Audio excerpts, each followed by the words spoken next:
അതെ ചന്ദ്രി വേണ്ട. ചന്ദ്രി വിട്. ഓടി അങ്ങോട്ട്.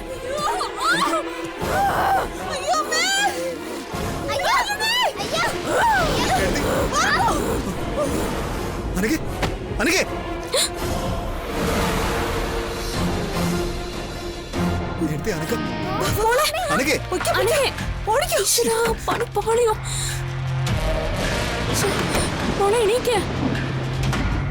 അനക്ക്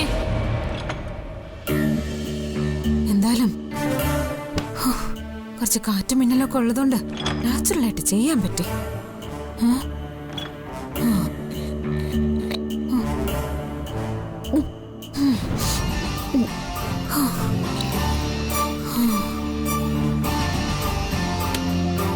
വിശന്നിട്ട് വയ്യ. എന്താ ഉള്ളത്? ചിപ്സോ? ചിപ്സ് എനിക്ക് ചിപ്സ്.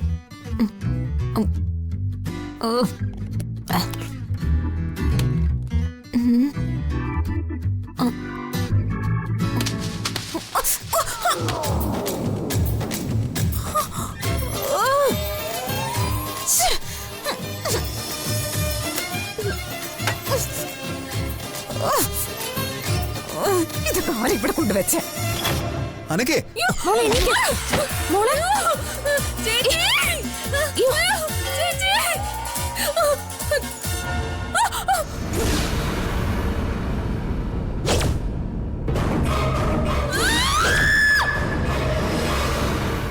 അനക്ക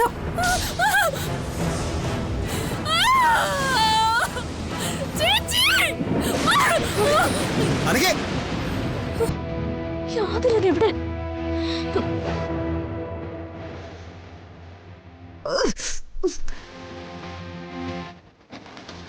മാധുരി നിനക്ക് എന്താ പറ്റിയേ?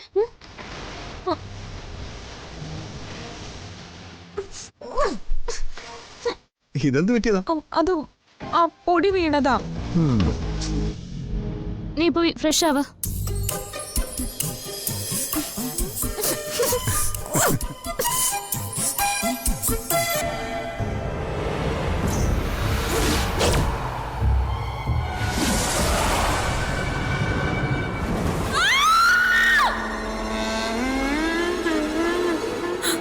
അനക്കേ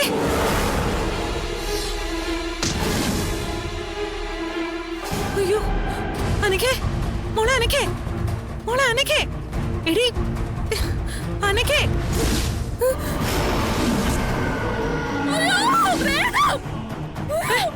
അനക്കേ ഞാനാ മോളെ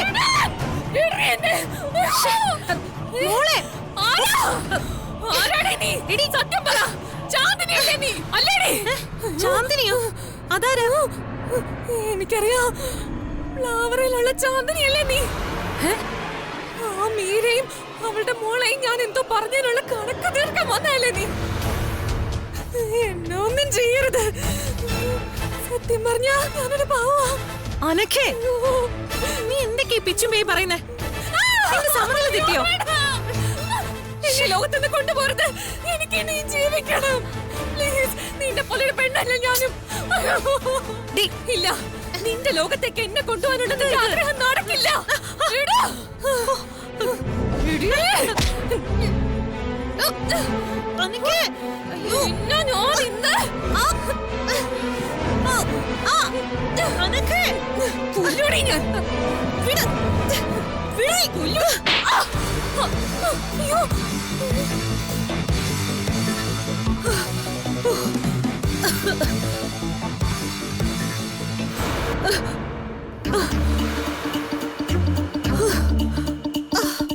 ചേച്ചി ചേച്ചി അയ്യോ ചേച്ചിക്ക് എന്താ പറ്റിയേ? നിനക്ക് എന്താ? നീ എന്തൊക്കെയാ ചെയ്തേ? ചേച്ചി ഇത് നമ്മൾ ഉദ്ദേശിച്ച പോലൊരു സ്ഥലമല്ല. നമുക്ക് എത്രയും പെട്ടെന്ന് ഇവിടുന്ന് പോണം. വാ ചേച്ചി ഇങ്ങോട്ട്. ഇല്ലെങ്കിൽ നമ്മൾ ആ ചാന്ദിനിയുടെ കയ്യിൽ പെടും. ഒന്നാമത് ഞാൻ ഭ്രാന്ത് പിടിച്ച അവസ്ഥയില. അതിന്റെ ഇടയ്ക്ക് നിന്റെ ഈ നട്ടഭ്രാന്ത് കൊണ്ട് വരല്ലേ? ചേച്ചി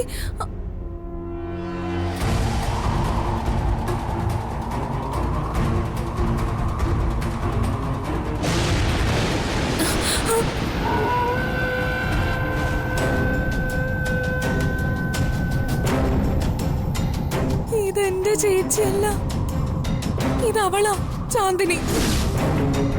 ചേച്ചിയുടെ വേഷത്തിൽ അവൾ ഇവിടെ കിടന്ന് കറങ്ങുക.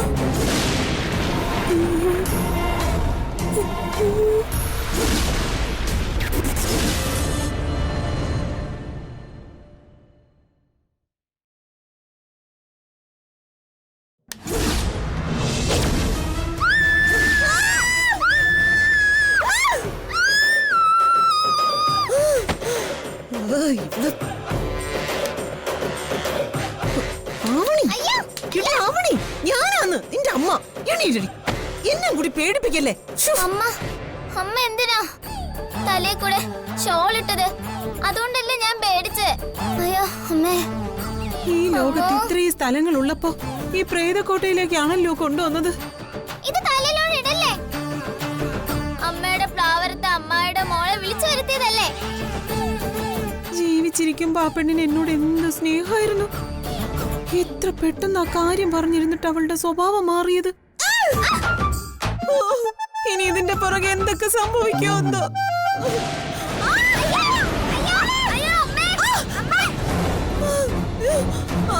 കണ്ണടച്ചോ? ആവണി, ആവണി, ആവണി, നീ ഇതെവിടെയാ?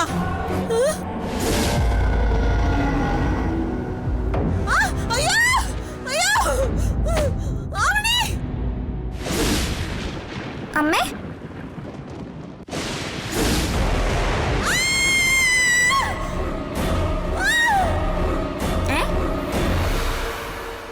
അമ്മേ അർജുനൻ, ഫൽഗുനൻ, പാർത്ഥൻ, അമ്മേ അമ്മേ അർജുനൻ. അമ്മേ ഇത് ഞാനാ അമ്മേ. നോക്ക് ഞാനാ. അയ്യോ, അയ്യോ അമ്മേ. പേടിച്ചു മരിക്കും. വെള്ളം, അയ്യോ വെള്ളം, അമ്മേ. ആവണി, വെള്ളം. കരണ്ട് വന്ന്. Current current current. എനിക്ക് വെള്ളം വേണം. കുടിക്ക്.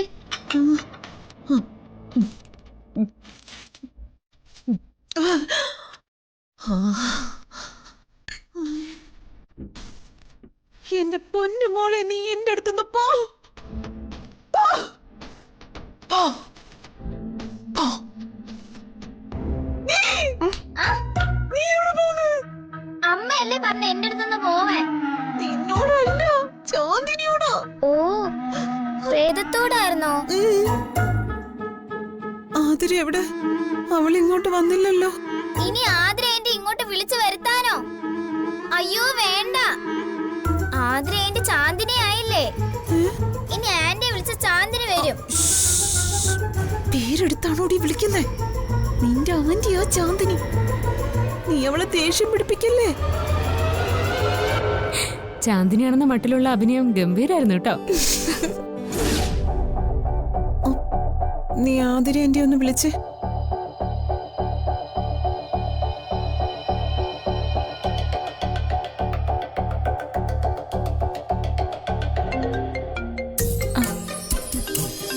നീരെടുത്തിയോ?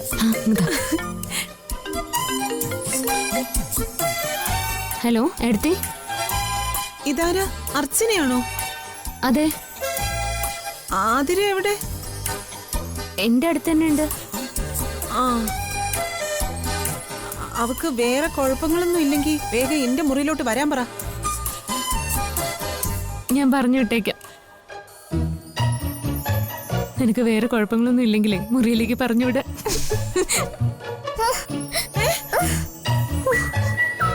ചാന്ദിനി അയ്യോ അല്ല, ചാന്ദിനി ആന്റി ഇപ്പൊ ഇങ്ങോട്ട് വരില്ലേ? ഓ, ചാന്ദിനി അല്ല, ആതിരയാ ഇങ്ങോട്ട് വരുന്നേ. ആതിര ആന്റി അല്ലേ ചാന്ദിനി ആന്റി? ചാന്ദിനി ആന്റി വേറെ, ആതിര ആന്റി വേറെ. പക്ഷെ ഇപ്പൊ ആതിര ആന്റി ചാന്ദിനി ആന്റി അല്ലേ? അയ്യോ പാവം എടുത്ത് നന്നായിട്ട് പേടിച്ചെന്ന് തോന്നുന്നു. മനഃപൂർവ്വം പേടിപ്പിച്ചതാ. ഇത്രയൊക്കെ ആവുമെന്ന് ഞാനും കരുതിയില്ല. എന്തായാലും എന്റെ അഭിനയം ഏറ്റു അല്ലേ? നീ ചെന്ന് ഏട്ടത്തിയോട് പറയും നീ വെറുതെ അഭിനയിച്ചതാന്ന്. ഇല്ലെങ്കിൽ ഏട്ടത്തിയൊന്നും ഉറങ്ങൂല. അർച്ചന, ആ തനി വന്നേ. ശരിയേ. അതിരെ നീ വേഗം മുറിയിലേക്ക് ചെല്ല്. ആ ശരി. വാ. എന്താ സച്ചേട്ടാ?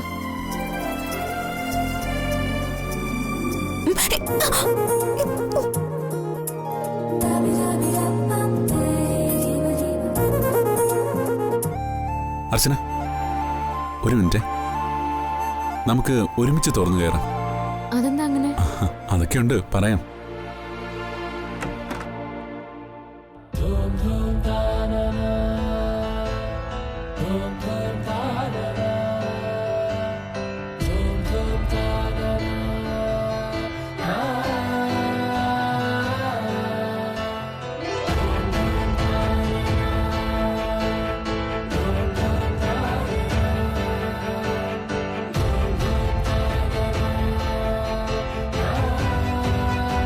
ഇതൊക്കെ എപ്പോ?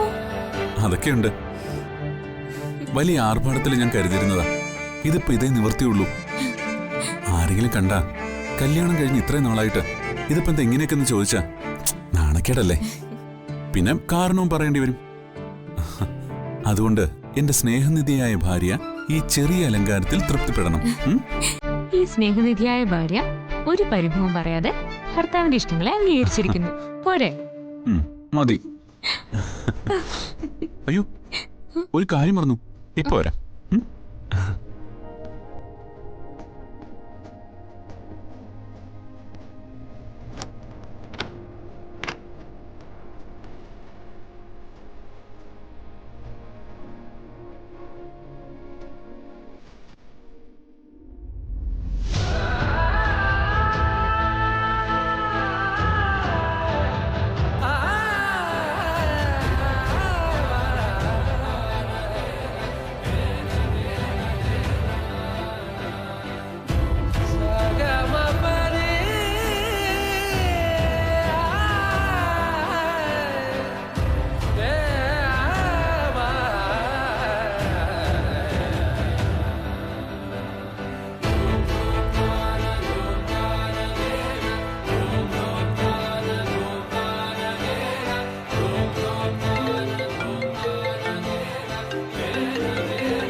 മീരെടുത്തിയാ? ആ എടുത്തി. സ്നേഹയുടെ കൂടെ ആയിരിക്കും. ആ ശരി എടുത്തി.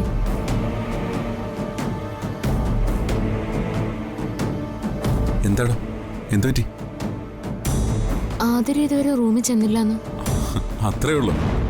അവള് സന്ദീപിന്റെ അടുത്തുണ്ടാവും. അതിന് താനത്ര ടെൻഷൻ ആവേണ്ട കാര്യമൊന്നുമില്ല. അവരുടെ വിവാഹം കഴിഞ്ഞല്ലേ. മാത്രമല്ല, എത്ര ദിവസം കൂടിയിട്ടാ അവർ നേരിൽ കാണുന്നതും സംസാരിക്കുന്നതൊക്കെ. അപ്പോ ഒരു സംസാരിക്കട്ടെ കുറച്ചു നേരം.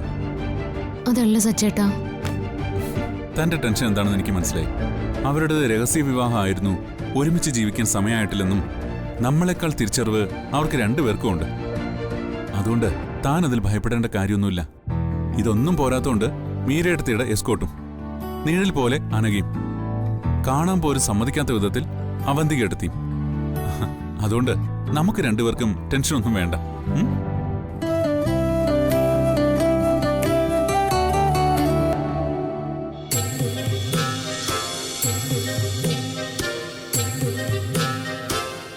അമ്മേ ടെൻഷൻ ആവണ്ട, ആതിരേന്റെ ഇപ്പൊ ഇങ്ങോട്ട് വന്നോളും.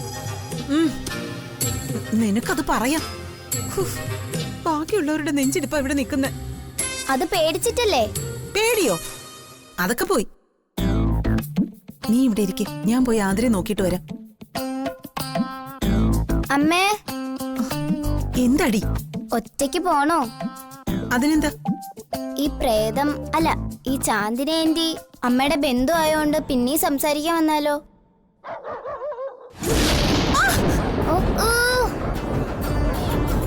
സത്യം. എന്ത് സത്യം? പട്ടികൾ കുരയ്ക്കുന്നത് കേട്ടില്ലേ? എന്തോ കുഴപ്പമുണ്ട്.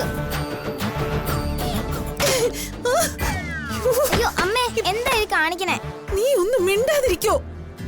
വെറുതെ മനുഷ്യനെ പേടിപ്പിക്ക. അമ്മേ, എനിക്ക് തോന്നുന്നതേ ആതിരേന്റിയുടെ ദേഹത്തുനിന്ന് ചാന്ദിനേന്റി പോയി കാണില്ലെന്നാ. നീ എല്ലാത്തിനും കാരണക്കാരി. അവളുടെ ഒരു പൂജാ ബോർഡ്. പൂജാ ബോർഡ് അല്ല അമ്മേ, ഓജോ ബോർഡ്. എന്തായാലും എന്താ? മനുഷ്യന്റെ സമാധാനം പോയില്ലേ? അമ്മയുടെ ആരെങ്കിലും പറഞ്ഞു ചാന്ദിനെ ആന്റി വിളിച്ചു വരുത്താൻ? അപ്പ വിശേഷം അറിയണമെന്നും പറഞ്ഞത് അമ്മയല്ലേ? പ്രേതം അമ്മയുടെ ബന്ധുവായി പോയതാ പ്രശ്നമായത്. ഈശ്വരാ, കാത്തോണേ, അർജുനൻ വർഗുനൻ കാത്ത്. നീ എന്തിനാണ് ലൈറ്റ് ഓഫ് ചെയ്തേ? ലൈറ്റ് ഇടടി. അമ്മ നമ്മൾ ഉറങ്ങാൻ പോവല്ലേ? എടി, ആതിര വന്നാ എന്ത് ചെയ്യും? ദേ ഇതാ സ്വിച്ച്. ഇങ്ങനെ ആക്കിയാൽ ലൈറ്റ് ഓൺ ആവും, ഇങ്ങനെ ആക്കിയാൽ ലൈറ്റ് ഓഫ് ആവും. കേട്ടോ? ആതിര ആന്റി വന്നാ തന്നെ താനെ ലൈറ്റ് ഇട്ടോളും. നീ എന്നെ പഠിപ്പിക്കൊന്നും വേണ്ട. നീ ലൈറ്റ് ഇട്ടിട്ട് കിടന്നാ മതി. ലൈറ്റ് ഇട്ട്. ഒന്നാമതേ അറിഞ്ഞൂടാത്ത സ്ഥലം, അതിനിടയ്ക്ക് ഇരുട്ടും. ഞാനിപ്പോ എന്താ ചെയ്യണ്ടേ? ലൈറ്റ് ഓൺ ചെയ്യടി. എന്നിട്ട് വേഗം ഉറങ്ങാൻ നോക്ക്.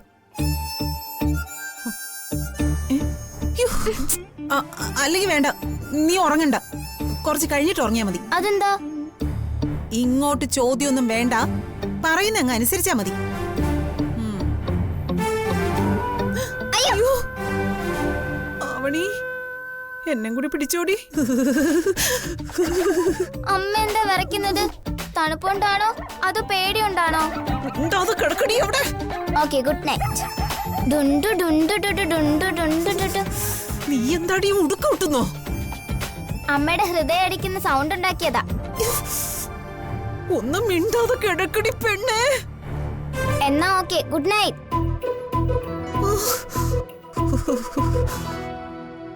അവണി,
മതി മതി മതി, ഇത്രയും ചിരിക്കാൻ മാത്രമൊന്നും ഞാൻ പറഞ്ഞില്ല. എന്നിട്ട് ബാക്കി പറഞ്ഞാൻ ബാക്കിയൊന്നുമില്ല. അനുപേണ്ട കയ്യിന്ന് നല്ല അടി കിട്ടിയന്ന്. അപ്പോ ഞാൻ കരുതി എത്ര പാവൊന്നും അല്ല താൻ. അല്ല, അതി കൂടുതലാ. ഞാൻ മനഃപൂർവ്വം ഒതുങ്ങി ജീവിക്കുന്നതേ ഉള്ളൂ. സന്തോഷം. അങ്ങനെ തന്നെ ഇനിയും ജീവിച്ചാ മതി. താൻ അങ്ങനെ ജീവിക്കുന്നുണ്ടാ ഞാൻ സന്തോഷമായിട്ടിരിക്കുന്നത്. അങ്ങനെയാണെങ്കിൽ ഞാനൊരു കാര്യം ചോദിക്കട്ടെ? ഞാനന്ന് സച്ചേട്ടനെ വിട്ടു പോയിരുന്നെങ്കിൽ സച്ചേട്ടനെ എന്ത് ചെയ്യായിരുന്നു? ഇതുപോലെ സന്തോഷത്തോടെ ഇരിക്കുമായിരുന്നോ? അങ്ങനെ ചോദിച്ചാ അതിപ്പോ കണ്ണുള്ളപ്പോ അതിന്റെ വില അറിയില്ലെന്ന് പറഞ്ഞു കേട്ടിട്ടില്ലേ? താനിങ്ങനെ മുന്നിൽ നിന്ന് ഇഷ്ടം പറയുമ്പോഴും എനിക്കത് നിസ്സാരമായിട്ട് തോന്നിയിട്ടുണ്ട് പലപ്പോഴും. ഞാനത് അംഗീകരിച്ച് തന്റെ ഇഷ്ടം അനുഭവിക്കാൻ തുടങ്ങിയപ്പോഴാണ് ഞാൻ എത്ര ഭാഗ്യവാനാണെന്നും നഷ്ടമാക്കിയ നല്ല നല്ല നിമിഷങ്ങളെക്കുറിച്ചും ഞാൻ ബോധ്യവാനായത്. ശരിക്കും താനൊന്ന് പോയിരുന്നെങ്കിൽ എന്റെ ജീവിതം ഇരുട്ടിലാവുമായിരുന്നു. ആർക്കും മുഖം കൊടുക്കാതെ ഒരു മുറിയിൽ അടച്ചിരുന്നേനെ. ഇനി താൻ പറയും, തന്റെ അവസ്ഥ എന്താവുമായിരുന്നു? ഇതൊക്കെ തന്നെ. വൃന്ദാവന വീടിന്റെ ഏതെങ്കിലും ഒരു ഇരുട്ടുമുറിയിൽ ഈ ജീവിതം ഞാൻ തള്ളി നീക്കുകയാണ്. അവസാനം അതൊരു ഭ്രാന്തിലേക്കോ മരണത്തിലേക്കോ ചെന്ന് നിൽക്കുമായിരുന്നു.